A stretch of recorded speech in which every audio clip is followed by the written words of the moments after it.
A pregnant woman was tied to a cross. The king ordered her to be burned alive. As the flames roared, everyone appeared to accept it as just. Suddenly, cries echoed through the sky as the woman gave birth amidst the flames. Onlookers were in disbelief at the sight of the newborn in the fire.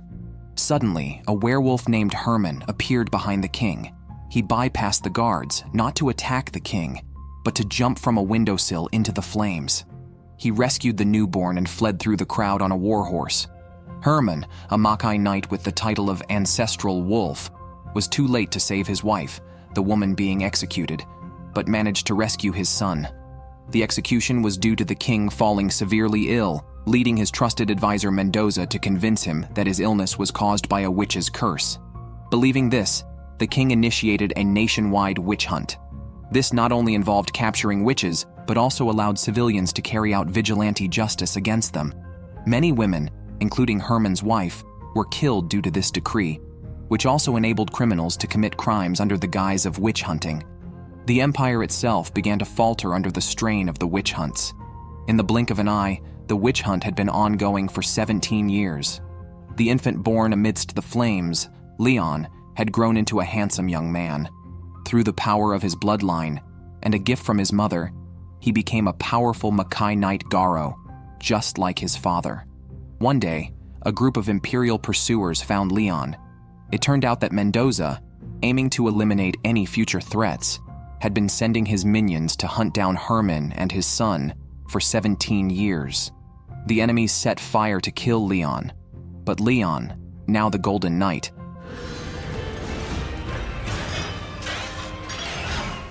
was not only unafraid of the flames, but also easily subdued the leader of the enemies. Unexpectedly, the enemy was not human, but a man-eating horror monster. However, defeating horrors was exactly the job of a Makai knight. Leon knocked the monstrous creature to the ground, first scaring off the regular soldiers, then both prepared for the final blow. Leon sharpened his sword and charged, slashing the horror repeatedly until it was no longer recognizable, ultimately destroying it.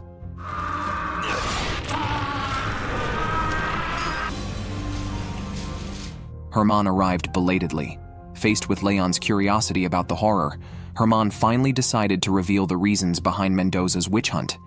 He is a Makai knight with the title of Ancestral Wolf, but he couldn't protect his own wife and could only watch as she was burned to death. After her death, his personality changed drastically. He spent his days indulging in pleasure quarters. When his son came to take him home, he instead asked his son for money. Of course, all he gave him was a large stone. Once his son left, the man resumed his indulgent lifestyle. However, the woman with him tonight was actually a man-eating horror monster who liked to lure lustful men to devour them as a midnight snack. But Herman had already noticed. As an experienced debaucher, his principle was to enjoy first and deny debts later.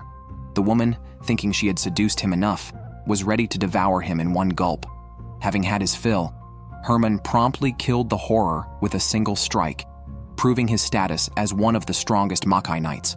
Upon returning home, he saw the aftermath of the great battle his son had just fought. The Empire had once again found their hiding place, which was actually arranged by Herman. He wanted to see if his son could handle things on his own. He was not disappointed. He was now ready to return with his son to the place where his wife had met her tragic fate. After traveling for 81 days, they arrived near the city. Herman first sold the horses, claiming he didn't want to attract too much attention and needed to raise some living expenses. However, he quickly found a beautiful tour guide.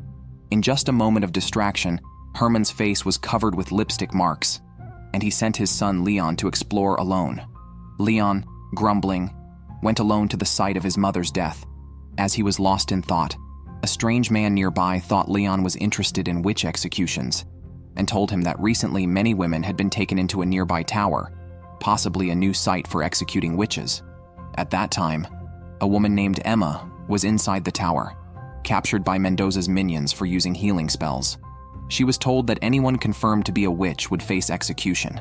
The priest told her she had one night to decide whether to stubbornly deny or confess under torture. Seeing Emma's calm demeanor, he realized that the situation was not straightforward. After leaving, the priest himself transformed into a horror monster. This man, resembling a psychopath, was actually a horror monster. He intended to use the tools on the wall to find the witch's weakest spot and then devour her. The girl remained calm.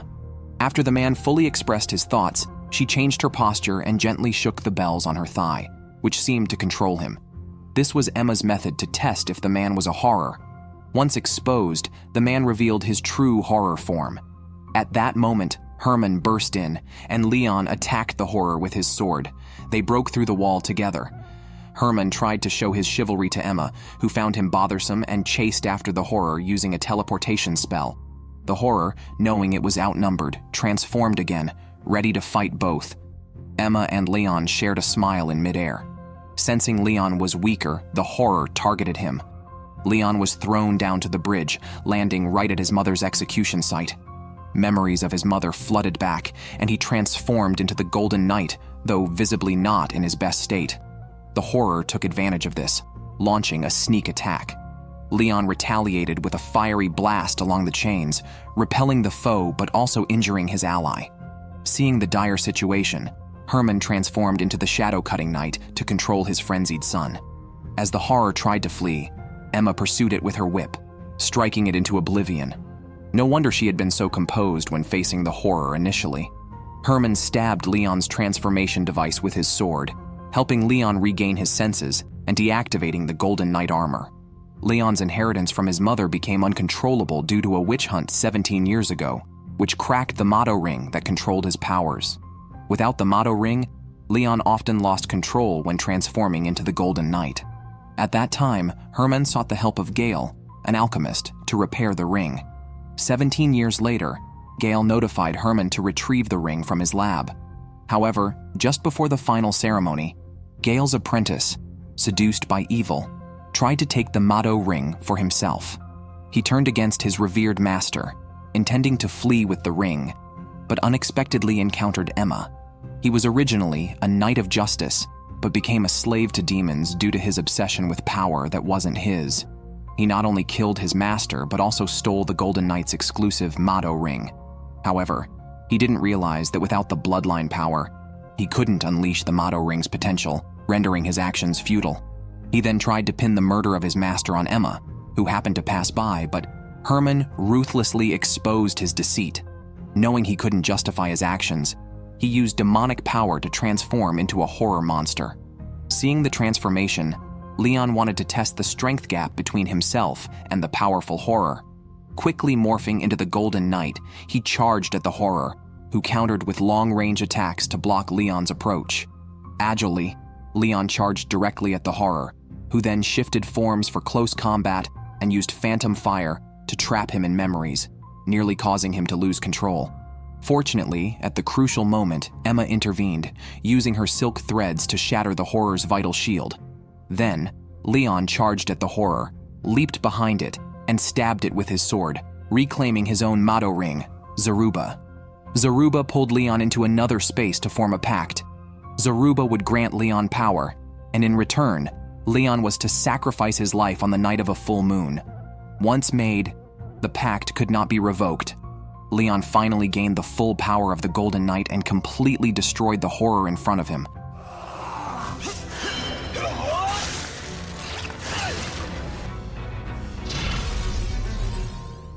Emma then took care of everything related to the alchemist Gale. Curious, Leon wondered how Emma could find them in such a hidden place. Emma did not explain, but told him to learn to observe. Herman simply smiled and remained silent. After Emma coolly left, Leon was still confused. Herman hadn't realized his son was so naive, not noticing that he had been tracked. It seemed he still had much to learn. He was to be the next king, but is now a fugitive of the Empire. This happened because, at his coming-of-age ceremony at 20, his mother gifted him the amulet she had worn since childhood.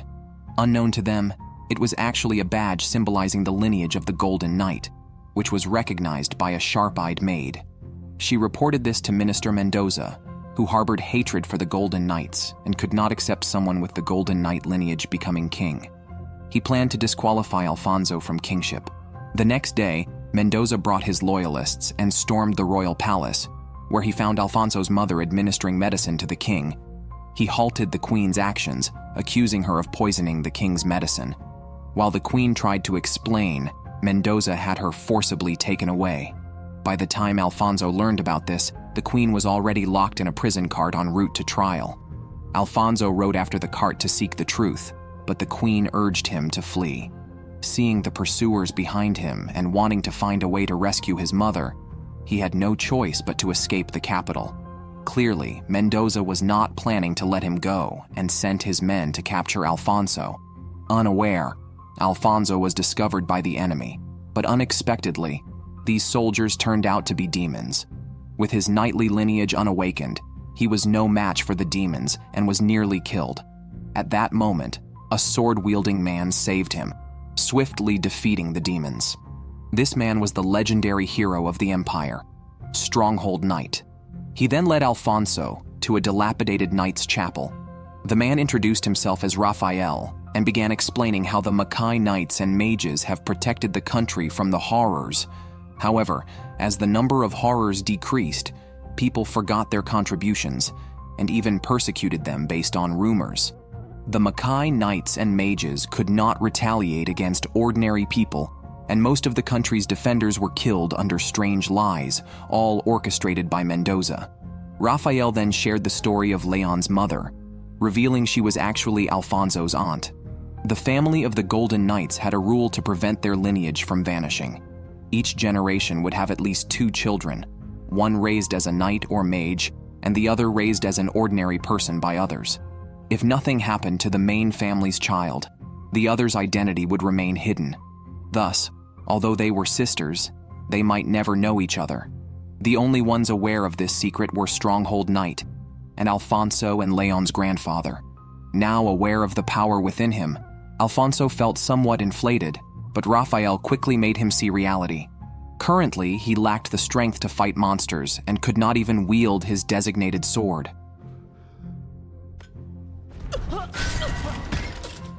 Alfonso would need to undergo training to unleash the true power of the Golden Knight. A pregnant woman was about to be burned alive, but she gave birth to her son just before dying, entrusting him with her hopes for revenge. At that moment, her husband arrived too late to save her. He could only flee with their son. 17 years have passed, and the baby has grown into the Golden Knight Garo. Leon, following his father, travels around fighting the malevolent horrors. One day, they arrived at a remote village, shocked by its eerie atmosphere before even entering. A beautiful woman by the well relaxed Herman, but he was nearly terrified when he turned around. The village chief soon approached. Seeing strangers, the villagers seemed tense. Herman mentioned he had heard of disappearances in the area and wanted to investigate. The chief immediately denied this, claiming theirs was a peaceful village, and insisted Herman leave that day. It was clear the village was hiding something. On their way out in the evening, they saw a blonde boy, Iros, being bullied by other children. Herman intervened, and the older children, recognizing outsiders, urged them to leave, calling it a cursed village. For Iros' safety, Herman decided to take him home. Upon meeting the boy's mother, Herman was instantly charmed, especially learning her husband had died. He inquired about the village's happenings, but the woman did not answer, seducing Herman with sweet nothings. She then invited Herman and his son to stay at her house. At dinner time, Herman brought up the disappearances in the village again, but before any conclusion could be reached, the door was kicked open. Parents demanding their children burst in, revealing that the village's children had disappeared that evening. Someone had seen Iros leading them away, leading to suspicion that the woman was seeking revenge. The village chief ordered the woman to be taken away, and in the chaos, Iros escaped. Herman, suspecting something was off with Iros, decided to stay and see how things unfolded. During the woman's interrogation by the chief, a fire suddenly broke out at the chief's house, causing a commotion as everyone rushed to put it out. Herman took this opportunity to sneak in and attempt to rescue the woman. Just as they were about to escape, they found the chief blocking the door, but he did not hinder them and instead told Herman to take the woman away. After they left, the chief instructed the villagers to prepare for a ritual. Meanwhile, Leon followed the fleeing Iros to a dilapidated hut deep in the forest, filled with various puppets, resembling a bizarre ritual site. As Leon was still processing the scene, Iros suddenly appeared behind him. Leon told Iros to come back with him, saying his mother had been rescued. But upon returning home, Herman tested Iros, suspecting him to be a horror monster. After the tests showed no reaction, Herman was puzzled about where he might have gone wrong. Leon then realized that horrors don't necessarily have to look human and recalled the puppet Iros was always holding. Sure enough, when they opened the door, Iros was gone. As Leon rushed after him, Herman and the woman were surrounded by villagers. It turned out the so-called ritual was actually a guise for bandits to kill villagers who opposed their control. When Leon found Iros and demanded the puppet transformed into a horror monster and attacked Leon. Fortunately, this horror wasn't very strong, and Leon managed to drive it off with a few moves. Although Leon wanted to pursue it, Iros stopped him. It turned out that Iros' father had been killed by the villagers, and he wanted to use the puppet for revenge. Meanwhile, Herman learned the same from the woman. As the villagers were about to storm in, the horror suddenly appeared and began to eat the villagers, who were disguised as bandits. Just as the chief, the mastermind, was about to be eaten, Leon arrived. This time, he did not hold back and quickly killed the horror. Even knowing that these people were villains, as the Golden Knight, he could not allow the horror to continue devouring humans. Although he wished he could punish the other villains himself, as Makai Knights, their code prevents them from harming humans. Finally returning to the city where his mother had passed away, Leon felt a mix of emotions. Herman immediately declared his intention to gather intelligence and also to visit an old lover. Without looking back, Leon grabbed his wallet and left. At a market, Leon was spellbound by a girl. The aunt selling vegetables nearby thought Leon was interested in the girl and insisted on helping him speak for marriage. Fortunately, Emma appeared and rescued Leon from the situation. Seeing Leon so shy about expressing love, Emma realized he was just a young man and advised him to learn to hide his emotions before leaving. Meanwhile, Herman was drinking with a swordsmith who had just learned of his son's death in the king's army. The swordsmith should have been grieving, but being around his son's sword, which was possessed by a demon, he was controlled by the evil spirit and lost his sense of sorrow. Herman, drinking with him, noticed nothing unusual until the swordsmith complained of a headache and left. Rather than going home, the swordsmith asked two patrolling soldiers about his son's whereabouts. Unsatisfied with their response, he suddenly transformed into a horror and attacked them. The next day, when Herman went to see the swordsmith again, he unexpectedly ran into Leon. It turned out that the swordsmith's apprentice had become friends with Leon by chance. The father and son visited the swordsmith's home, where the swordsmith again complained of a headache. Leon and Herman, still upset from a morning argument, quarreled. Herman said it would be better not to have a son like Leon, which unintentionally hurt the swordsmith, who then used his headache as an excuse to send them away. On their way out, the swordsmith's apprentice caught up with them and shared that his master had changed drastically after his brother was killed, as if he had become a different person. Learning this, Leon and Herman decided to help the apprentice investigate what had happened to the swordsmith. In the swordsmith's room where he stored his swords, Herman detected traces of demonic presence in the swords. By then, the master had already turned into a demon and was desperately seeking information about his son's whereabouts. When they found the demon-transformed swordsmith, Herman decided to take action personally. Out of respect for his drinking buddy, he transformed into the shadow-cutting knight and lured the demon to a less crowded area to attack.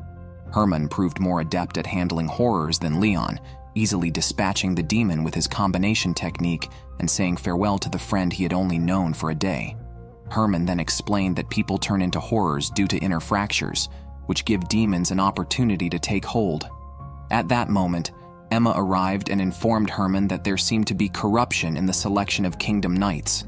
Those chosen were being controlled by demons. One could only imagine what would happen if all the soldiers were transformed into demons and what the state of the nation would become. This was Leon's first major defeat since becoming a Makai Knight. Betrayed by the innkeeper, Leon was surrounded by the Empire's minions. He barely escaped and managed to defeat the obstructing horrors. Suddenly, a man confronted Leon. To Leon's surprise, this man was also a Makai Knight.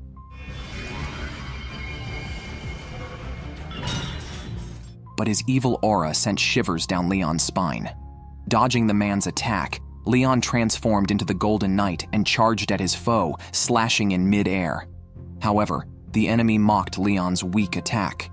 Knowing he was outmatched, Leon tried to retreat, but was quickly pursued and knocked to the ground. An invisible shockwave then expelled Leon and broke his knightly form.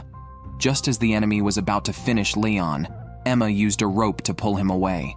Nevertheless, the enemy wasn't willing to let them escape easily, cutting Emma's rope with a long-range attack and then targeting her. Injured, Emma had no choice but to flee. When Leon awoke, he found himself tied up in a clinic. A person resembling a doctor said he needed to drain bad blood from Leon. Suddenly, a group burst in, defeated the so-called doctor, and claimed they were werewolves. Mysteriously, Leon also transformed into a werewolf, his body changing and a violent temper driving him to kill everyone around him.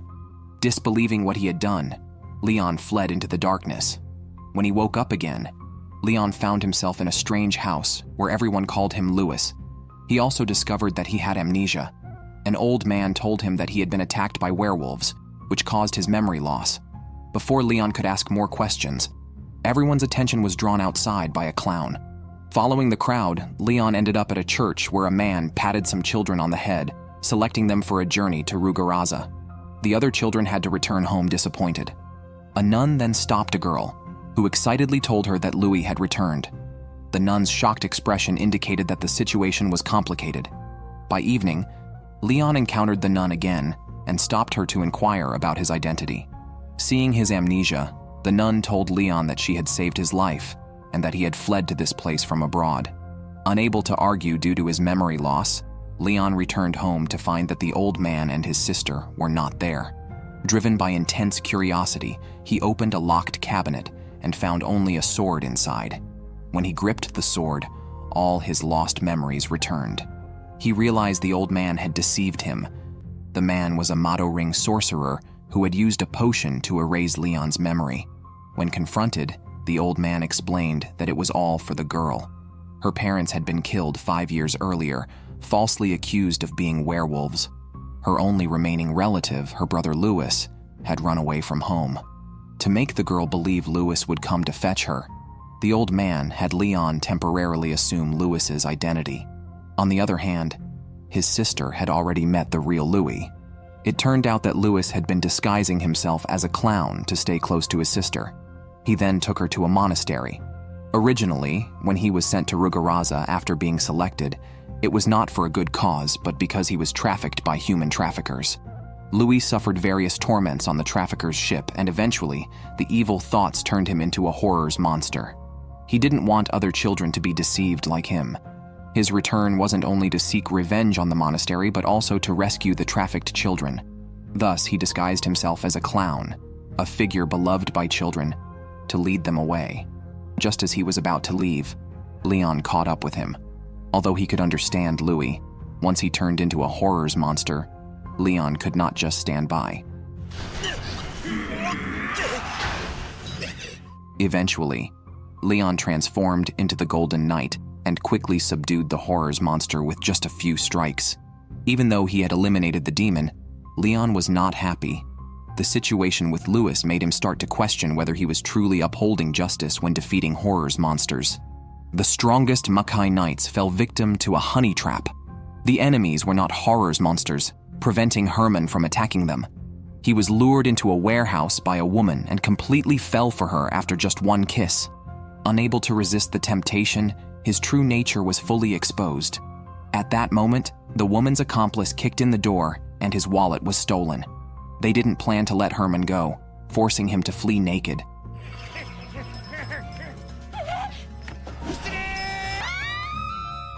Because he was unclothed, patrolling soldiers mistook him for a pervert. Fortunately, Emma appeared just in time and helped him evade the pursuing soldiers. Emma was actually there to inform him that Leon had been attacked by the Dark Knight. Hearing the name Bernardo, Herman's expression changed, hinting at a history between them. Emma urged Herman to check on Leon, but Herman refused, stating that if Leon couldn't recognize his own issues, he didn't deserve to be the Golden Knight. After saying this, he left and went to confront a priest at the temple, asking if Bernardo had truly fallen. The confirmation brought back memories. Herman and Bernardo had once been close as brothers, and both had loved Leon's mother.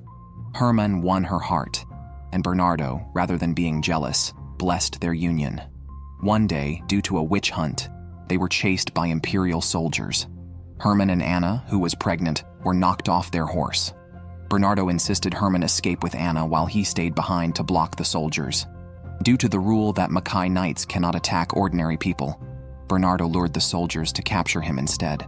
Surrounded, not wanting to die, his only choice was to fight back. This led to his transformation into the Dark Knight.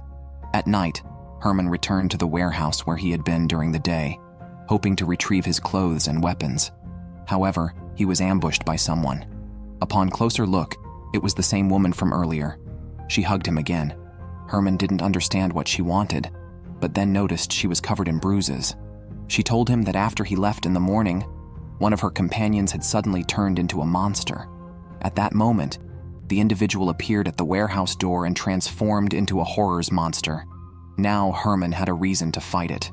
He easily defeated the monster and used the opportunity to scare the woman, warning her that she too could turn into such a creature if she wasn't exorcised. After a sleepless night, Herman happily left the warehouse at dawn, but again forgot to put on his clothes. He wanted to check on his son. Leon walked past him, but Herman offered no advice. Like most parents, he silently watched his child stumble and grow. Indeed, everyone's life requires a phase of growing up alone. From a prince to a prisoner, his mother thrown into the dungeon, and his father's fate uncertain, the whole nation was nearly under Mendoza's control. Alfonso wanted to defeat Mendoza, and dealing with the horrors monsters was an inevitable part of this. He needed the power to fight them, so he sought Raphael to teach him the art of slaying these demons. Raphael decided to first show him the state of the nation, taking him to the domain of Count Romer, their first stop. In Alfonso's memory, this place was lush and fertile. However, upon arrival, it seemed more like a hell on earth. He wanted to understand what had happened here, but the villagers fled at the sight of him, mistaking him for the Count's minion. Raphael explained that everything was due to Count Romer turning into a horrors monster. He then split the gates of the Count's mansion with a single strike and motioned for Alfonso to carefully follow him into the depths of the house. A shadow followed them stealthily, attempting to ambush Alfonso, but Raphael intercepted it. In front of them stood a figure resembling a soldier. Raphael pulled out a detector, and as the soldier's eyes slowly turned red, confirming he was a horrors monster, the soldier dropped his disguise. A battle was imminent. Raphael, with his superior swordsmanship, easily overpowered the horrors monster. Seeing that he was losing, the monster attacked Alfonso, hoping to distract Raphael. Alfonso was locked in a secret chamber where he saw musicians playing, a frightened mother and child, and a horrors monster slowly approaching them. To protect them, Alfonso attacked the horrors monster but caused hardly any damage. He had no choice but to flee with the mother and child while the musician was swallowed by the monster. Alfonso could not tolerate the monster, but his attacks barely affected it. At that moment, Raphael arrived, transformed into the stronghold knight, and faced the multi-legged monster. He drew a magical circle on the ground and executed a fiery slash, incinerating the monster in flames. This incident made Alfonso realize his own insignificance once again, and he resolved to undergo intensive training with Raphael. They went to a natural training ground where Alfonso began the most rigorous training, and Raphael did not hold back. Over time, Alfonso's abilities improved significantly, even managing to exchange a few blows with Raphael. However, Raphael felt the progress was too slow as he had limited time left. One day, he went to the temple to ask the priest where the most ferocious horrors monsters were located. He wanted to put Alfonso through a life and death trial to quickly become a Mackay Knight. The priest, without much discussion, directed him to fight the Cheram of Obihiko, where the most vicious horrors monsters resided, and where no knight had returned alive. Satisfied with the information, Raphael left the temple, and Leon arrived shortly after. It was his first time at the temple, and like Raphael, he was looking for a place to hone his combat skills. Hearing his request, the priest sent Leon to Obihiko as well. Back in reality, Raphael told Alfonso that he had chosen a final trial for him. If he could pass it, he would become a Mackay Knight. Although unsure of the trial's difficulty, Alfonso was confident he could complete it. After bidding farewell to his master, Alfonso arrived at Obihiko, but was immediately hassled by a swindler. Encountering a rogue for the first time left the downcast prince helpless. until Leon, who was passing by, helped him. This was how the two met and became friends. Although aware of each other's identities, they tacitly did not disclose their purpose for being there. Late at night, Leon sneaked out to search for the monster and unexpectedly ran into Alfonso, who was also on a hunt for the monster. They nearly came to blows and questioned each other's reasons for being out so late, each telling a lie. However, they ended up moving in the same direction and realized that they were both there to eliminate the monster. Suddenly, a strange wind blew through the valley. They ran towards the source of the wind and indeed encountered the monster Cheram. Cheram immediately attacked them, but with just one strike, both of them were overwhelmed. Leon told Alfonso to retreat because ordinary blades could not harm horror's monsters. However, Alfonso stated that this was his trial, and even if it killed him, he would not retreat. Seeing Alfonso's resolve, Leon decided to support him. He rushed forward and dealt with Cheram's two skeletal guards.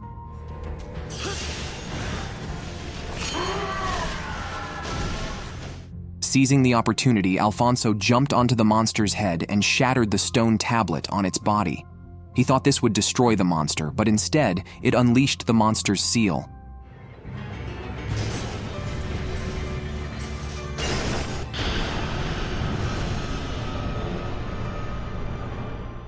A devastating power erupted from the monster's mouth, even blasting a huge hole in the mountaintop. Leon told Alfonso he could no longer intervene, as this was beyond a normal person's capability.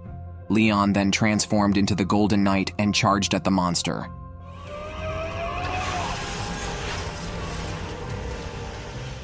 However, the monster's attacks prevented Leon from getting close and even pinned him against a wall.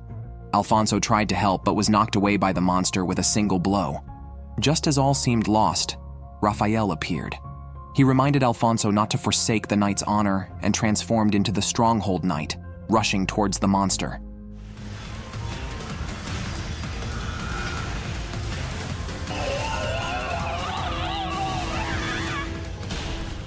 He skillfully dodged the monster's attacks and landed a critical strike to save Leon. But Raphael no longer had the strength to continue fighting. He was impaled by the monster and, in his final moments, reverted to his human form and threw his knightly sword at Alfonso's feet, asking him to carry on his will. Initially hesitant, Alfonso didn't want his master's death to be in vain. He transformed into a knight and charged forward.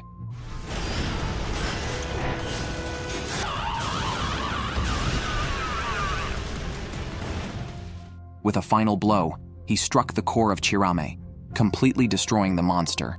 In doing so, he lost his most respected master. From that day on, Alfonso would continue to fight, inheriting the honor of the stronghold knight. You would never guess why Mendoza harbors such deep hatred for the Mackay knights and sorcerers. It turns out he was once a disciple of the Golden Knight, gifted with extraordinary talents. However, he did not use his abilities for good, instead experimenting on humans to enhance the power of his artifacts. This led to his expulsion from the order. His master also left him with a curse that would never fade, ensuring he could never gain the respect of ordinary people as a Mado Ring sorcerer again. This curse would persist through generations. After being cast out, Mendoza used his cunning to gain favor with the royal family. He then manipulated horrors to help the empire win wars, earning the trust of the emperor, who even arranged a marriage for him. He thought his life was improving, but when his son was born bearing the curse, it reminded him of his master's words, making him feel as though his master wanted to end his lineage. Mendoza directed his hatred towards all Mackay knights and sorcerers, and initiated a series of witch hunts. Upon discovering that the queen was a descendant of the Golden Knight, he targeted the royal family as well, causing countless tragedies. Mendoza knew that Alfonso, having inherited the stronghold knight, would definitely seek revenge with the Garo team. He had Bernardo prepare for their arrival. Meanwhile, Alfonso was indeed planning to infiltrate the palace. Knowing about a secret passage within and with everyone's support, he led Garo and his father into the palace's underground. Below the palace was the royal tomb, where Mendoza had long been conducting his horrific experiments. The ceiling of the tomb was covered with numerous eggs, each containing a horror's monster. Their arrival awakened these creatures. Herman struggled to fend them off, but fortunately, Alfonso found an exit. They managed to lock the horrors inside, but upon emerging from underground, Bernardo was already waiting for them. Herman told Alfonso and Leon to go ahead while he dealt with Bernardo. Indeed, Bernardo let the two leave, focusing solely on Herman. He even killed his own men when they tried to help, and the two began a melee. Overwhelmed by darkness, Bernardo was no match for Herman, so he transformed, signaling he was serious about fighting.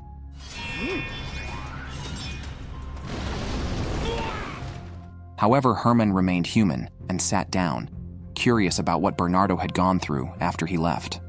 Recalling the past, Bernardo was nearly killed by soldiers and tried to reason with them, but they wouldn't listen. Unwilling to surrender, he resisted and initially wanted to eliminate them. But recalling Anna's words, his kindness overcame his hatred. Still, the soldiers wouldn't spare him.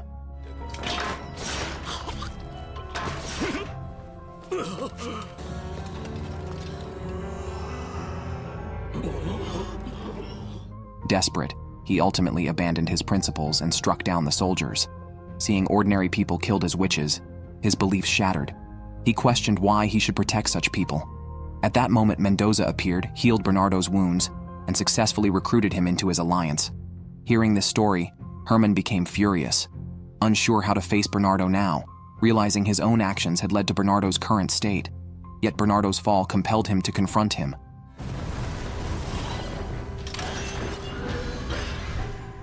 This was the ultimate battle between Makai Knights, Shadow-Cutting Knight versus Dark Knight. Originally close friends, they now fought to the death, but out of respect, both gave their all.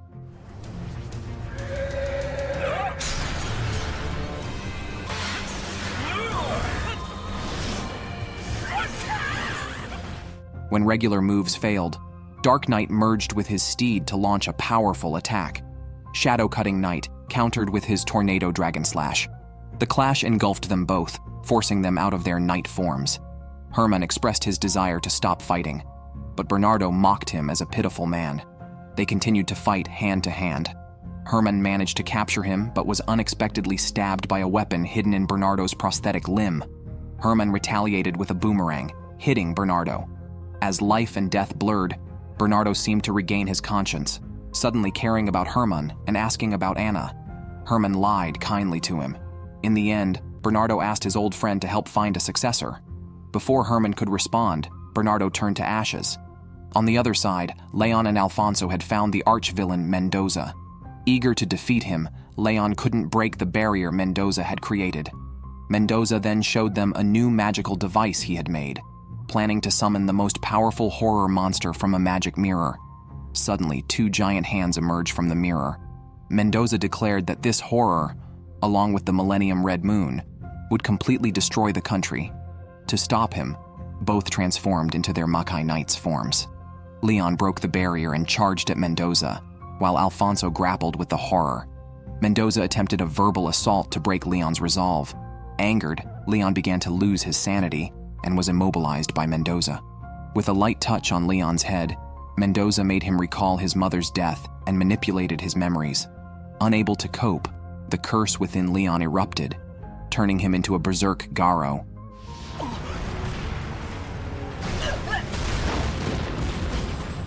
He unleashed endless rage, even altering his armored form, and escaped through a large hole in the ceiling. His body, like a cannon, continuously shot flames, rapidly turning the entire citadel into a boundless inferno.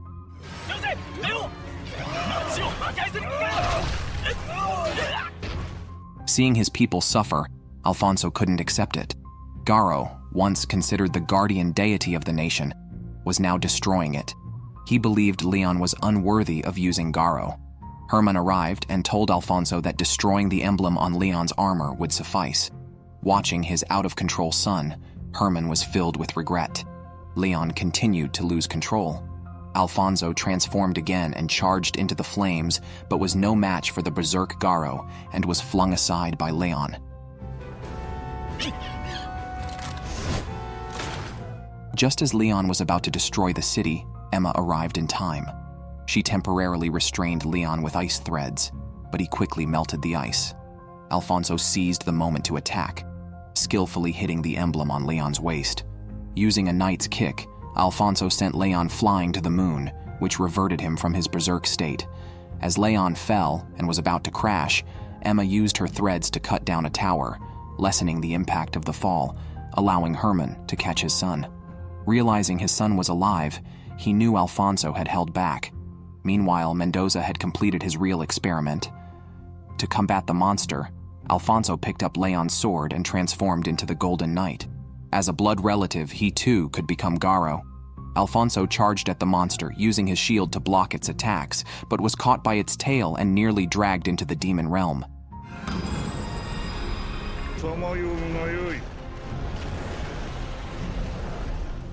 Just when it seemed Alfonso wouldn't return, he forcefully opened a portal back from the demon realm. Now, only Alfonso and Mendoza were left to confront each other in an unresolved feud. As they charged at each other, the monster suddenly emerged and devoured Mendoza. Alfonso then swiftly killed the powerful horror monster with a single strike. This battle proved to everyone that Alfonso was the rightful heir to become Garo. A terrified man was devoured by the gruesome horrors monster. At that moment, a burly man on a motorcycle sped to the scene and swiftly knocked the monster over. He then pierced it with his sword. Soon after, this muscular hero dragged the creature across the ground. Confronting the uncontrollable horrors, a man named Vilhm summoned his powers. Space shattered, and golden armor enveloped his body. Hidden in the shadows, he is the Golden Guardian who cleaves through all darkness. Known as the strongest Makai Knight, Garo. His sharp sword tore through everything before him. The monster, a terror in the dark slaughtering humans, was utterly defenseless. Finally, a fierce sword strike utterly destroyed it. Surrounded by blazing flames, the Golden Knight Garo stood like a warrior god of fire. 2 days ago, a man grabbed Sophie, a girl on the verge of falling, but his head twisted 180 degrees. He was a horrors monster born from darkness. The horrors chased Sophie until Vilhm knocked him down with a punch, aiming to end the creature. However, the starved and enraged horrors fought back. Vilhm continuously punched the horrors in the face until it fell silent on the ground. But it was just a ruse by the cunning horrors. When Vilhm was off guard, it pounced on Sophie and fled with her. Vilhm chased them down and intercepted the horrors again. To save itself, the horrors threw Sophie off a high building. Kind-hearted Vilhm chose to save her, allowing the horrors to escape. Later, Vilhm explained to Sophie that horrors exploit the negative emotions hidden within humans to invade and possess, preying on humans at night. Sophie revealed that she had sought a moonlight sorcerer for divination to find her missing brother Martin, not knowing he was a monster. Vilhm asked Sophie to help lure the monster out, and his motto ring Zaruba also persuaded her. She agreed. That dark night, the sinister horrors appeared again, chasing Sophie. Vilhm ambushed and threw the horrors aside.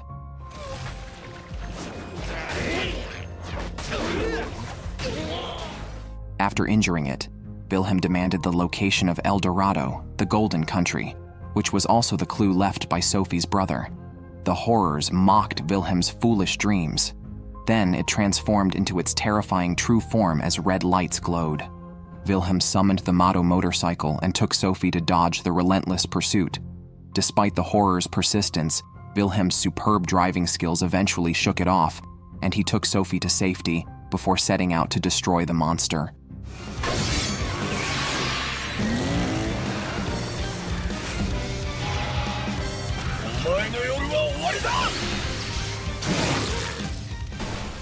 Vilhm, in his powerful Garo form, ultimately reduced the horrors to ashes.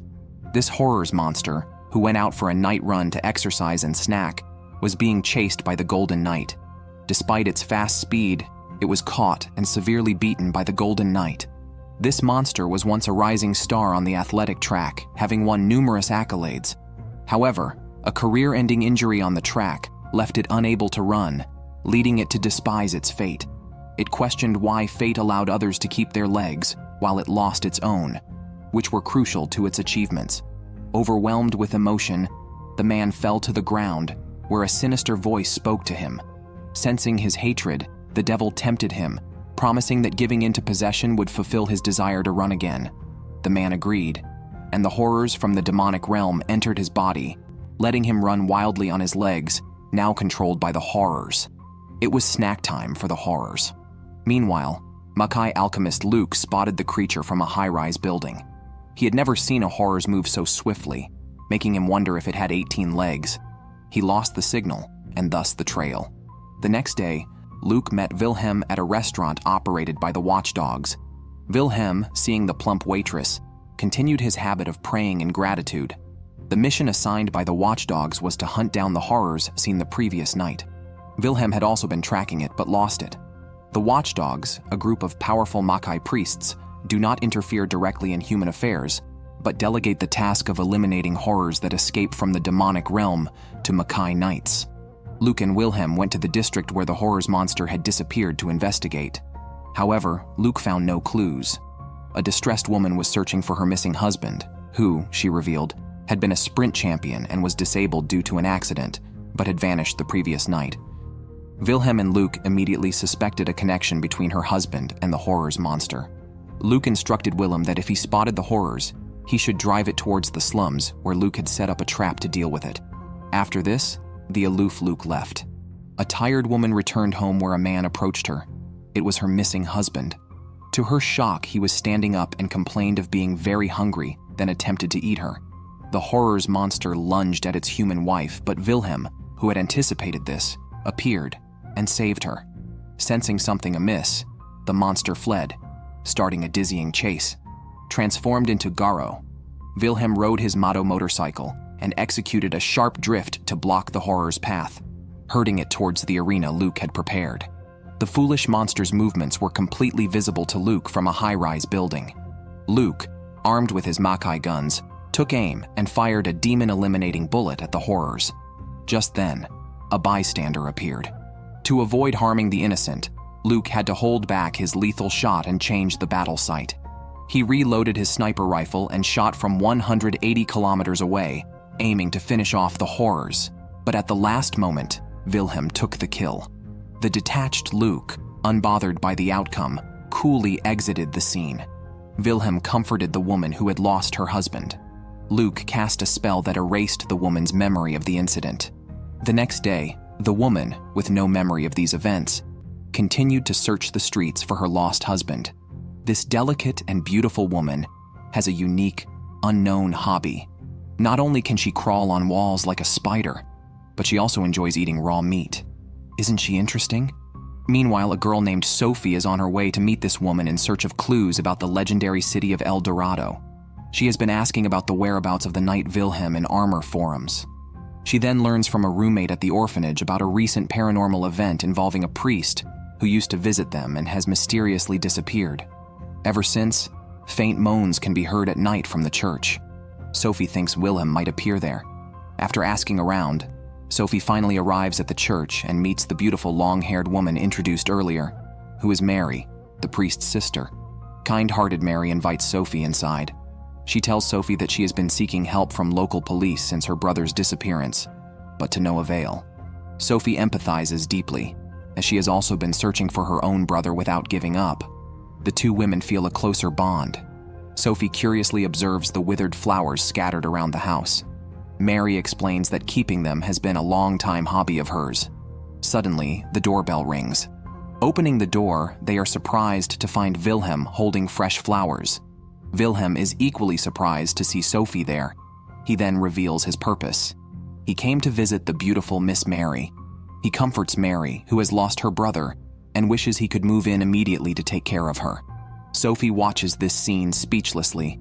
The gentle Mary blushes, reminiscent of a time when a handsome young man once expressed his love for her in her youth, making her feel so happy.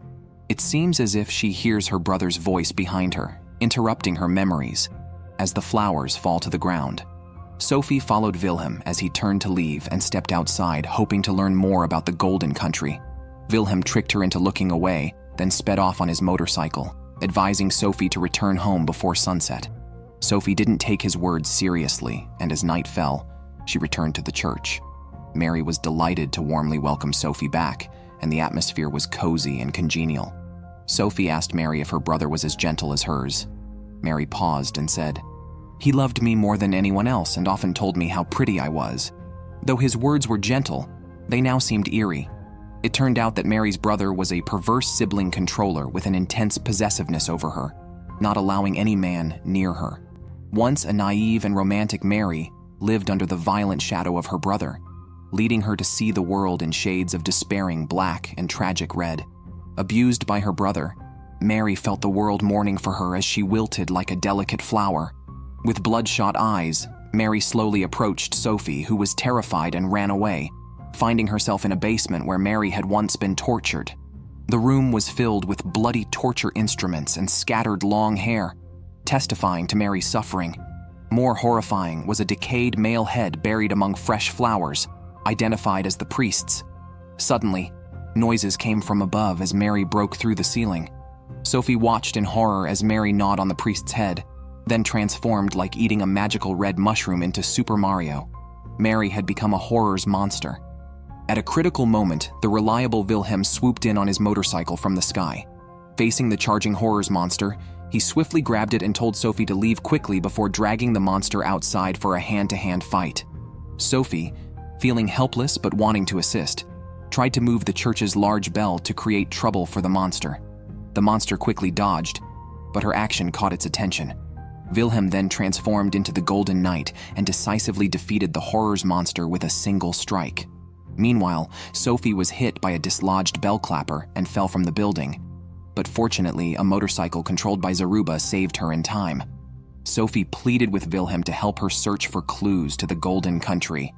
Looking at the pitiful Sophie, Vilhm was reminded of his deceased sister and couldn't help but agree. Together, they embarked on a demon-hunting journey. The overweight woman took off her silk nightgown, leaving the man to endure the humiliation and pain with tears. Suddenly, the woman stopped and got out of bed, allowing the man to breathe a sigh of relief, having narrowly escaped. Initially, the woman was an obscure 18-line actress, but she quickly rose to become an international superstar. All actors who opposed her suffered sudden accidents. After reaching the top, she retired bravely and married a wealthy businessman who mysteriously died soon after. Rumors said the woman possessed a ring that could control powerful horror's monsters, attracting the attention of the horror's monster hunting organization, Watchdogs. To investigate undercover, Gina and Vilhm posed as a married couple, and at Sophie's insistence, she also joined the mission. After becoming a wealthy widow, the woman was known far and wide as an expert in handling troublesome children. Any child sent to her was transformed into an obedient one. Vilhm and Gina sought the woman's help with the mischievous Sophie. Inside the mansion, eerie black cats were everywhere. The woman told Vilhm that in a few days, she would train a daughter as docile as a cat.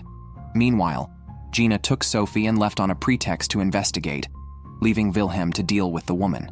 Captivated by Vilhm's robust appearance, the woman was overtaken by lust. To buy time, Vilhm had to sacrifice himself tearfully. Elsewhere, Gina and Sophie sneaked around, and at an unusual wall, Gina used Makai alchemist magic to break a barrier, leading them into a dark underground area. There, they found diaries hidden by children previously sent to the woman. It turned out that the woman was using the power of horror's monsters to extract the children's souls and transfer them into black cats.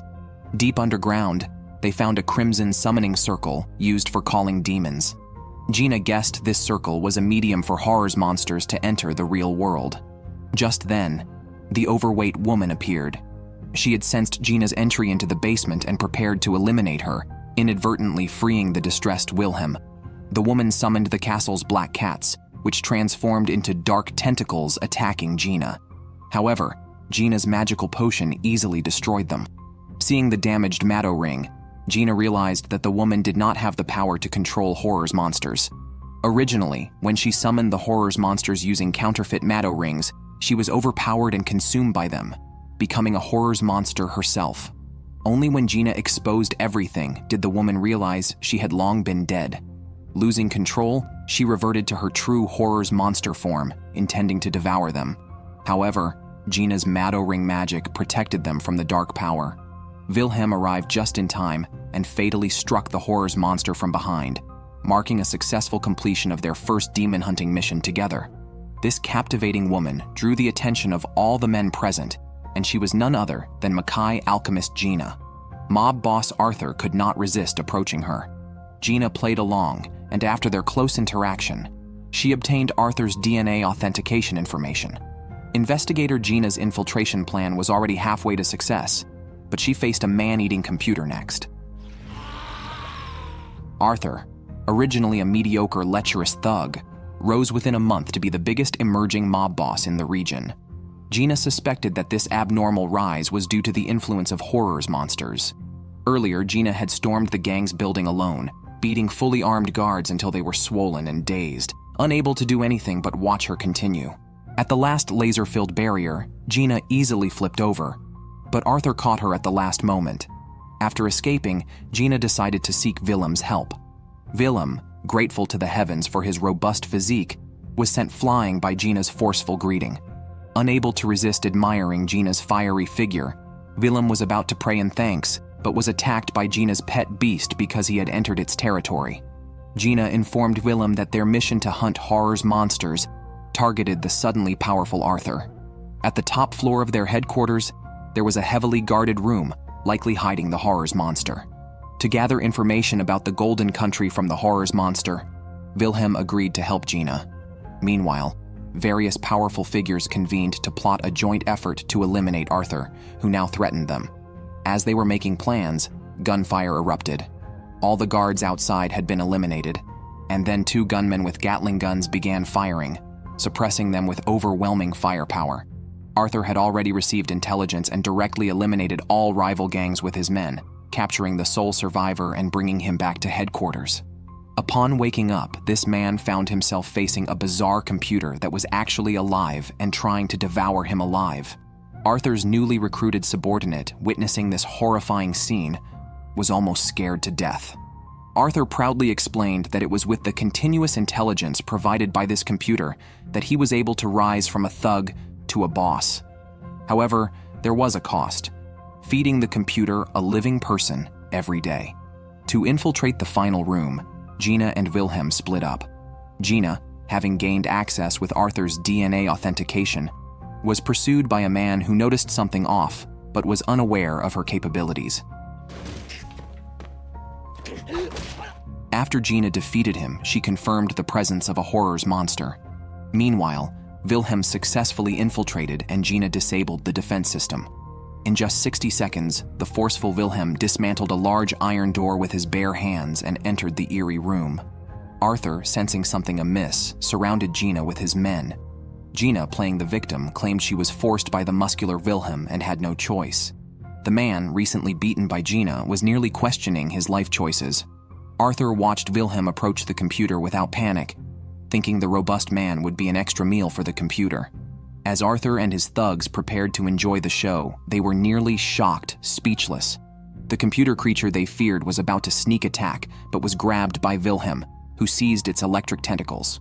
Vilhm, picking up a Gorokan, quickly handled everything and even punched the computer creature to destruction. However, this was not its true form. The enraged computer creature prepared to devour all the living people in the building. Its twisted, crawling electric tentacles lunged at the thugs.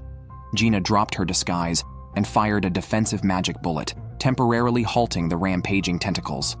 The thugs fled in terror.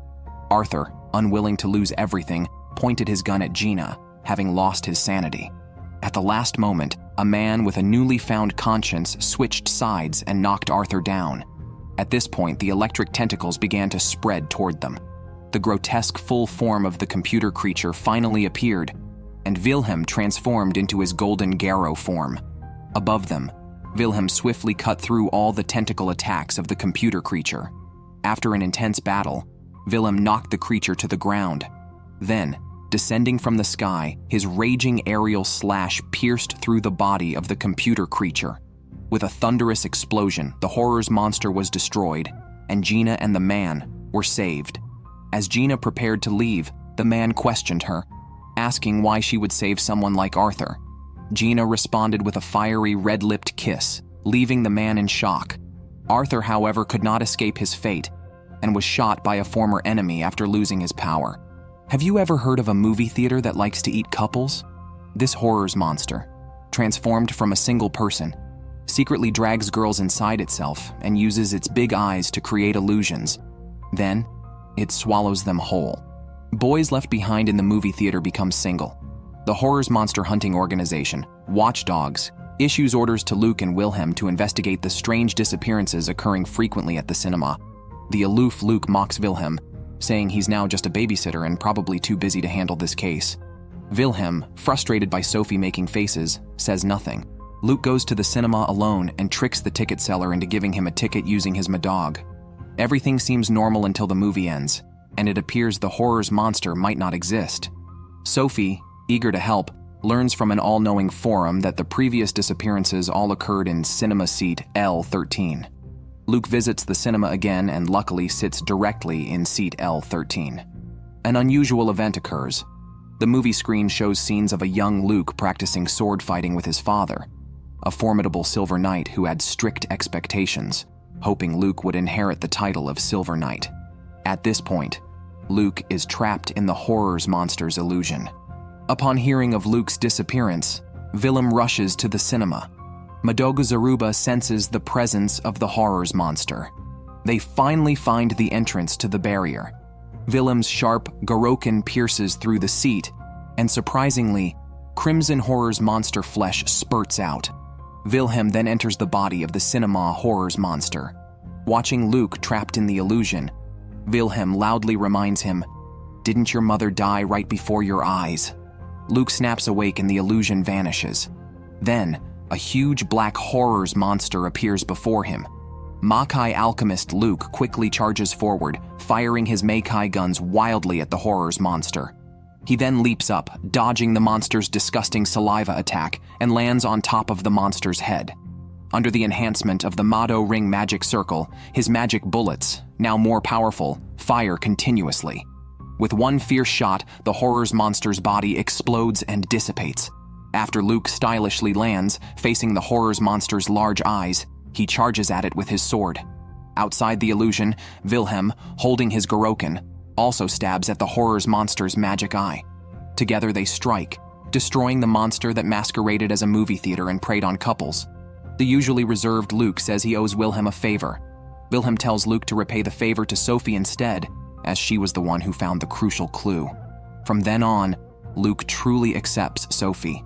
He is Chris, the Dark Knight who fell into the abyss of darkness. Once the mightiest Silver Knight, he lost himself in the pursuit of power and sacrificed his soul and body to darkness. This is the destined battle between darkness and light. The Golden Knight and the Dark Knight instantly burst forth at high speed. The heavy bull glaive and the rapidly oscillating Garokin clashed violently, sending sparks flying through the air. Then, with a fierce blow, Dark Knight Chris sent Golden Knight Vilhm flying, crashing through several reinforced concrete buildings. Following up to the rooftop, could this be the end for Vilhm? Not long ago, a horror's monster named Pawn from the land of El Dorado infiltrated Russell City. He met a female office worker attracted by the allure of the Golden Country. As she inquired about El Dorado, Pawn reverted to his true monstrous form and devoured her. Meanwhile, a mysterious white-haired man appeared in the city, seeking information about Sophie. Vilhm and Luke began investigating a series of disappearances. Sophie discovered a crucial clue. A 7-member online gaming team had recently vanished after declaring their intent to seek happiness in El Dorado. She informed Vilhm and Luke,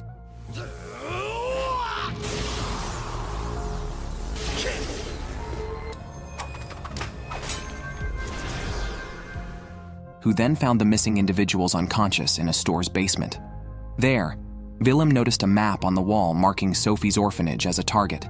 Elsewhere, a nun told the children at dinner about a kind stranger offering a free trip to El Dorado. Sophie felt uneasy, and shortly after, the doorbell rang. The kind stranger, who was actually the horror's monster Pawn, arrived early at the orphanage. Due to Vilhm disrupting their plans, Pawn prepared to forcibly take the children. Following the nun's instructions, Sophie led the children away from the orphanage and called Vilhm for help. The nun faced the monstrous Pawn, refusing to step back as she protected her children.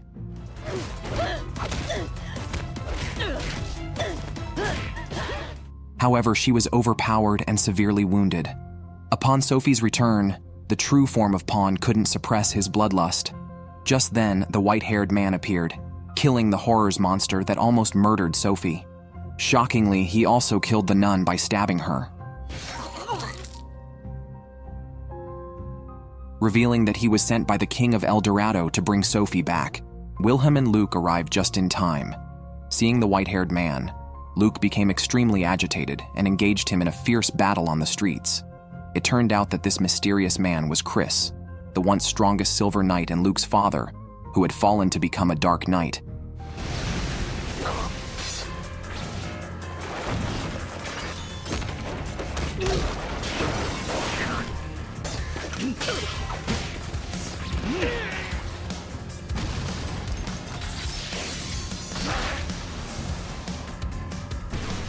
Soon, Luke was overpowered and stabbed by Chris. Fortunately, Vilhm intervened in time, saving Luke from being killed by his own father. Meanwhile, members of the Watchdogs organization set up a barrier around the Knight's battlefield to protect the city and sent other members to help Sophie escape. As the two girls headed to the underground shelter, they encountered a large group of horrors monsters trying to capture Sophie. They used a magical talisman to safely escape the danger.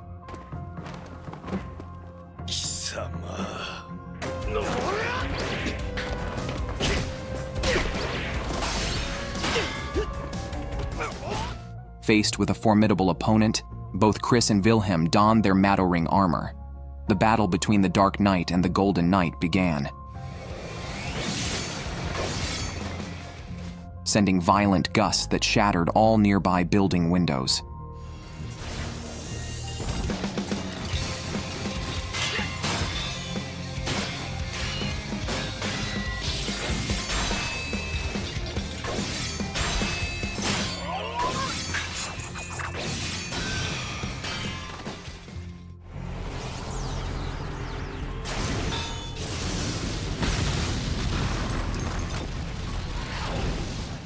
Ultimately, after withstanding a powerful blow from the Dark Knight, Vilhm, reminded of his tragic past where he lost his only sister, believed their power existed to protect others. Vilhm chose to engage in hand-to-hand combat with the Dark Knight Chris, aiming to show him the futility of power without belief. The furious punches from the Golden Knight overwhelmed the Dark Knight. The enraged Golden Knight demonstrated his formidable strength, severely injuring the Dark Knight Chris, who fell to the ground. Vilhm then disengaged his armor, his fists still glowing with golden energy, preparing to finish off Chris.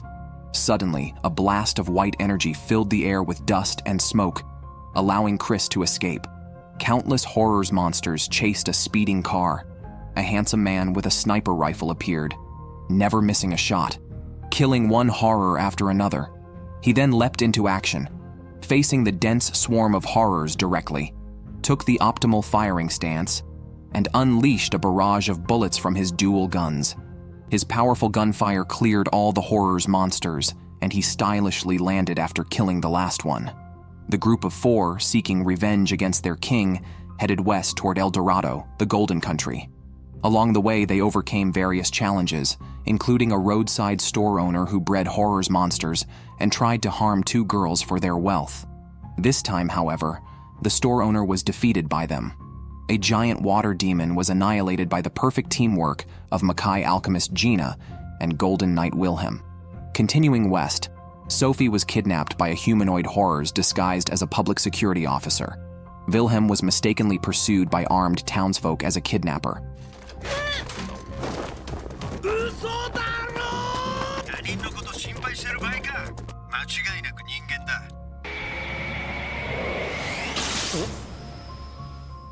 Fortunately, with Gina's help, they caught up with the humanoid horrors, which revealed its true form.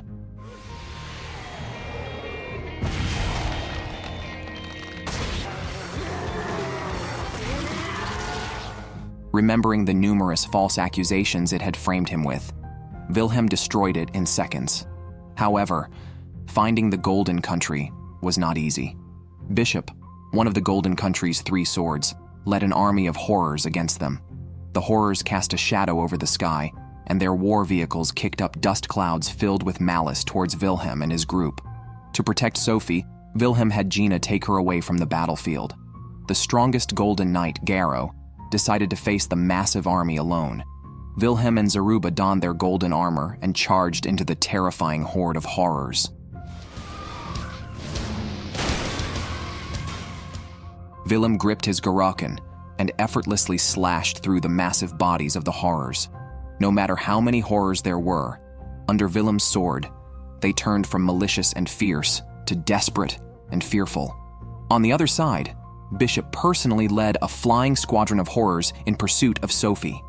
Gina's years of driving skills helped her dodge the physical attacks of the horrors.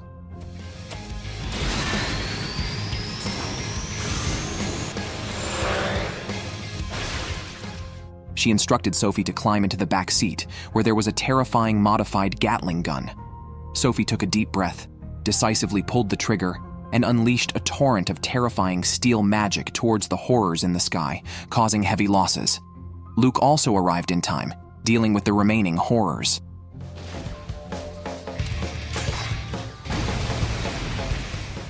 Forced to act personally, Bishop emerged from the ground, causing their car to lose control.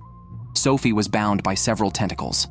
Just as Bishop was about to take her away, Zaruba rushed out, rescued Sophie, and sped off with her to escape. This ancient motorcycle, after calming the frightened little girl, resolutely charged towards the pursuing Dark Knight. Amidst a loud explosion, golden fragments scattered, and the girl was heartbroken. Vilhm gently cradled his severely injured old companion, Zaruba. The Dark Knight, only slightly injured, was already closing in. Vilhm had no time to say goodbye before Zaruba faded away into streaks of light. "Let's fight with his strength then," Vilhm resolved, his attire solemn. Blood-red lightning coursed as his golden armor shone. Golden Knight Garo Vilhm pointed his sword at his enemy. Dark Knight Chris leaped in with a slash, his immense power shattering the ground. Blades clashed, and after a fierce battle, Vilhm gained the upper hand with several quick moves. He then grasped Chris's head, but as the foremost warrior of the Golden Country, Chris would not be defeated so easily. After a scoff, Chris easily broke free. Suddenly, the king of the Golden Country summoned Chris. Wanting to continue the fight, Chris had no choice but to leave. Vilhm, staring at his empty hands, remained silent. On the other side, the Golden Country Vilhm had been seeking turned out to be a perfect realm yearned for by the common people. Here, everyone was equal and happy, an Eden where people enjoyed themselves. Melia, who had lived a hard life at the bottom, arrived in this Golden Country. At the invitation of a friendly stranger, she found herself at a wild dance party. The party host announced that the most popular game segment was starting. Under the spotlight, Melia and two other girls were chosen as the lucky stars of the day. Confused, Melia looked around at the excited crowd, not understanding until she heard screams from afar. Fear started to set in. At that moment, the creatures around her eyes glowed red. It turned out this was a realm of horrors monsters, and the Golden Country was their hunting ground for humans. Unaware humans were deceived by illusions, working for the horrors monsters, and ultimately, they might randomly become food for the horrors. The party venue was their dining hall. Faced with the horrors revealing their true forms, Melia ran for her life and grabbed a seemingly normal man for help.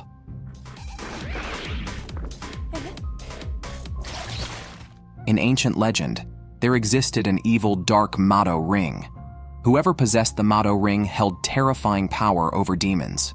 The ruler of the Golden Country harnessed the power of the Mado ring to control three powerful dark beings, known as the Golden Country's Three Swords: Dark Knight Chris, Dark Queen Quinn, and Shadow Walker Bishop.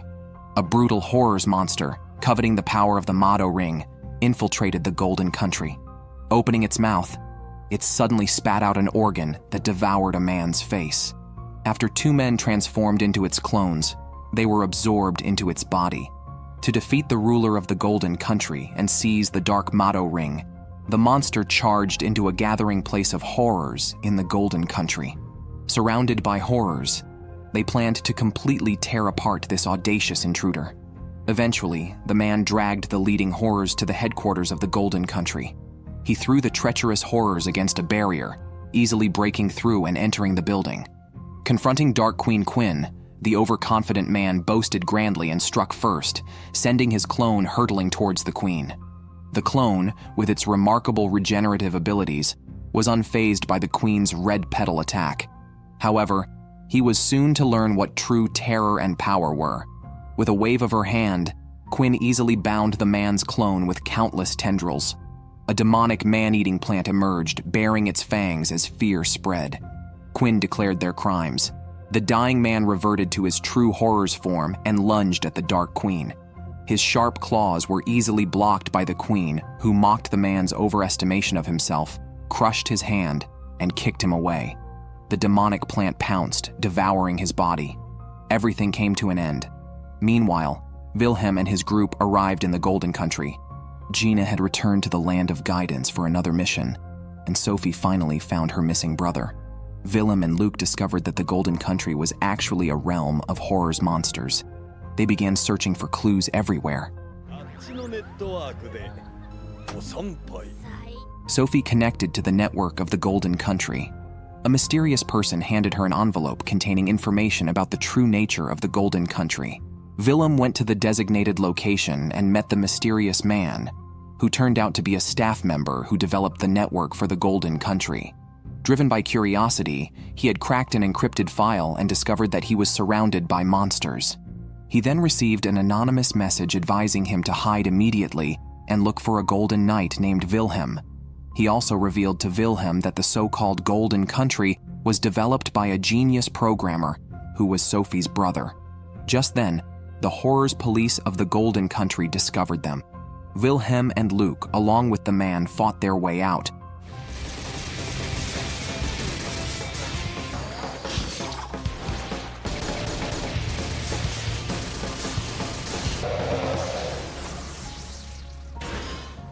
To uncover the whole truth, they entered the headquarters of the Golden Country. The Queen had been waiting for a long time.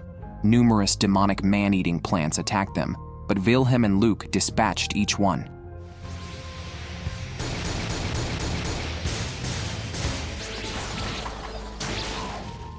The Queen herself easily blocked the combined attack of Vilhm and Luke. At that moment, a monster kidnapped Sophie. Shadow Walker Bishop dragged Sophie and threw her into the sea of consciousness of the Golden Country. Vilhm jumped in to rescue her, and their souls entered the real Golden Country. When Vilhm awoke, he was surprised to see his sister, who had long been dead, while Sophie finally met her long-sought brother. Pedestrians on the street strangely kept twisting their heads, and then horrors monsters emerged from within them. These human-faced spider monsters began searching for intruders under the commands of the Golden Country system. They soon discovered Vilhm, but he violently hurled them away. Facing the attacking human-faced spider monsters, Vilhm knocked them all out with just his fists.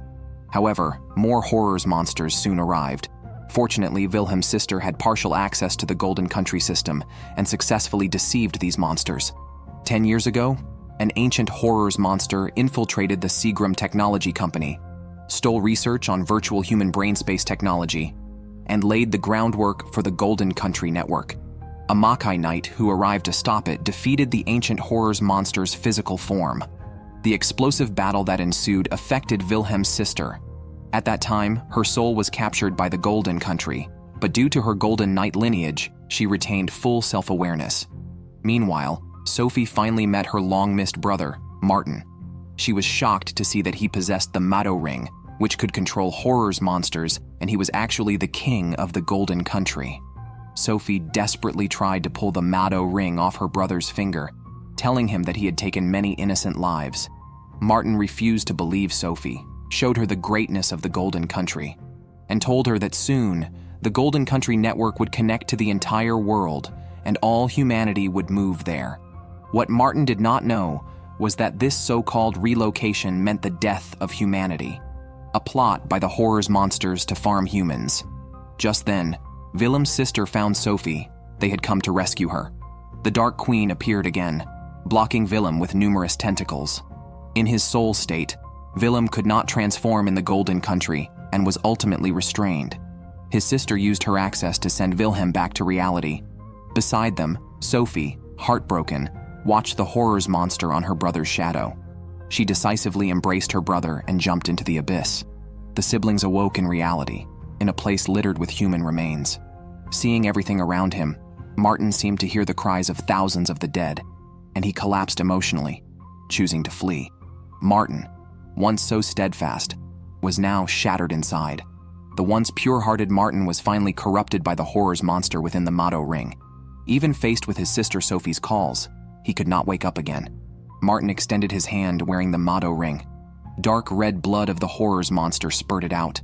The ancient horror's monster appeared and swallowed Martin in one bite. The true king of the Golden Country, the ancient king of the horror's monsters, was resurrected.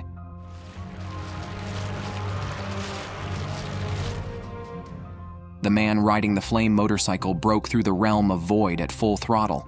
Then, Gorokin activated its blazing flame mode, with flames rising and the crimson gold greatsword shining bright. The Golden Knight Garo gripped the greatsword and slashed down at the king of the horror's monsters. This ancient horror's monster was cleaved in two, its soul completely extinguished. To save humanity on the brink of peril, Vilhm chose to confront the terrifying king of the horror's monsters. He rode the revived Zaruba, alongside Sophie, who had administrative access to the Golden Country system, and re-entered the Golden Country. As horror's monsters swarmed, Vilhm stayed behind to hold them off. Sophie headed to the core of the Golden Country to shut down the system.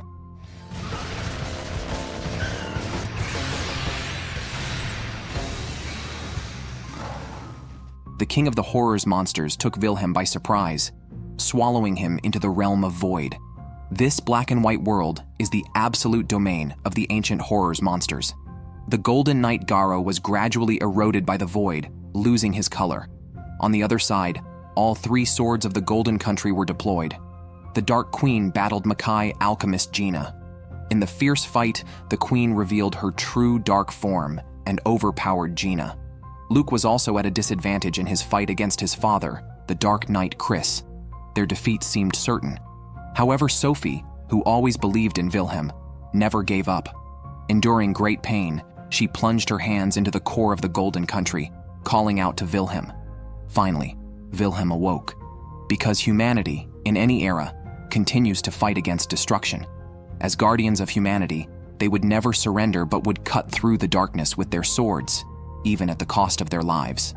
Luke firmly raised his sword, aware that his opponent was unbeatable. After suffering severe damage again, he activated a preset magic circle. The tremendous energy caused a massive explosion, temporarily stopping the Dark Knight. Facing the Dark Queen's scorn, Gina stood up defiantly. With her magic pet's coordinated assistance, she made a sharp turn on her motorcycle and charged directly at the Queen. Then Gina picked up a modified Gatling gun and fired wildly at the approaching Dark Queen.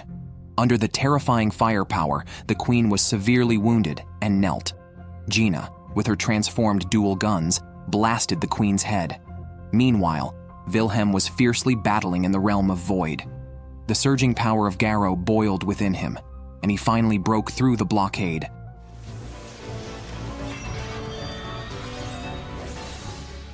Slaying the king of the horror's monsters. With the demise of the horror's monster king, Sophie's brother Martin's soul was finally freed. He said his final goodbye to his sister Sophie. Overwhelmed with grief, Sophie entered the shutdown code for the Golden Country system, which was all for my sister. Humanity worldwide was finally saved. Freed from the control of the Motto ring, Chris finally let Luke go. He could now have a fair fight with Vilhm.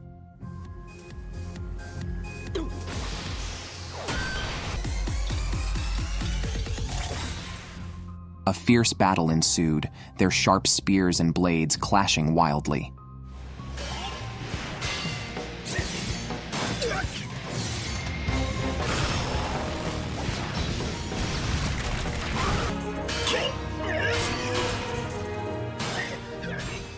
Impressed by such a formidable opponent, Vilhm was full of praise. Caught up in the thrill, they discarded their weapons and resorted to hand-to-hand combat. The explosive punches were blood-pumping. Eventually, the ultimate showdown between light and dark occurred. In a flash of lightning, the golden greatsword pierced Chris's dark armor. Chris smiled contentedly as he faded into darkness,